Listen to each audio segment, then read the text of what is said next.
First of all, welcome to Mindfulness Meditation Monday. Happy to have you all here.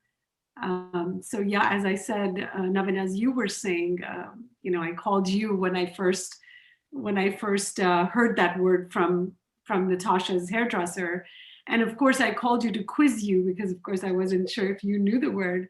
I thought maybe for a second I can be cooler than my kids, right? And so not true. That word woke goes back to 1942. That's crazy. Yeah, that's when it first appeared in print. And that word woke was connected at the time to both racial and social justice.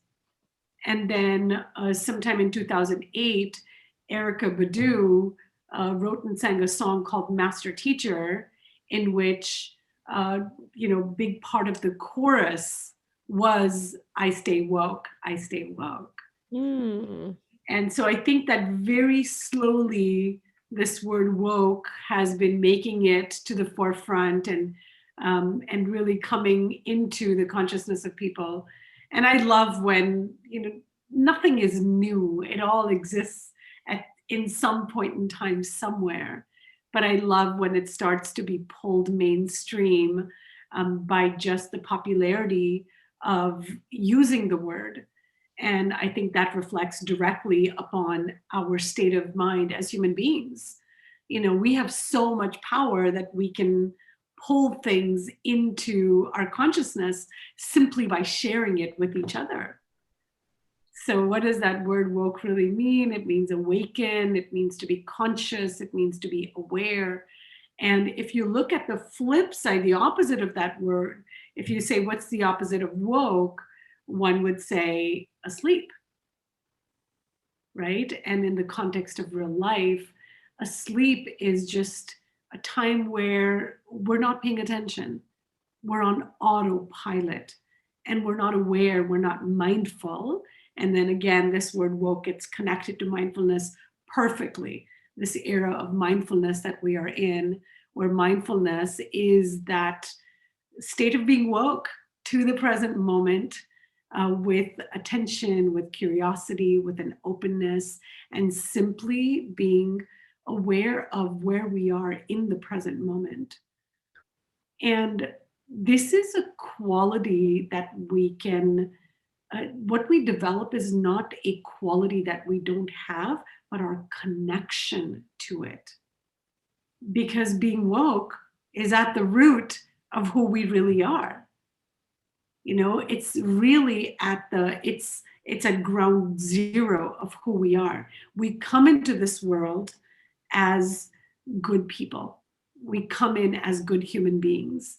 Each one of us know nothing other than to love and be loved and goodness. And it's the environment, it's the adults that happen to be our parents or our caretakers. It's our peers who bully at school. It's our, cousins and siblings and friends and neighbors that pull us further and further away from this root state of being awake, from this root state of being conscious, of being aware, and being connected to who we truly are. So this big question that people ask in meditation with their eyes closed, like, who am I? What am I here for? We are simply here to share our goodness with each other.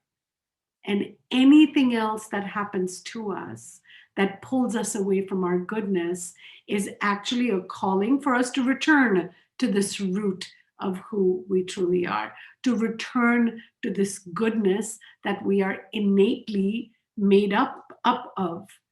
We have more goodness in ourselves, in our heart, in this container of our makeup as human beings than any other trait. We have more love. We can hold more love in this container of our body than any other trait, because it's the one that we're most comfortable with. It's the one that we can relax into. Because think about it, like if we're angry, or if we have hatred towards someone, or if we're talking bad about someone, or if we have ill feelings towards someone, if someone's hurt our feelings, when we hold that anger, when we hold that hurt in our hearts, our body is not at rest. Our body is not connected to its roots, so it's swaying away from the roots.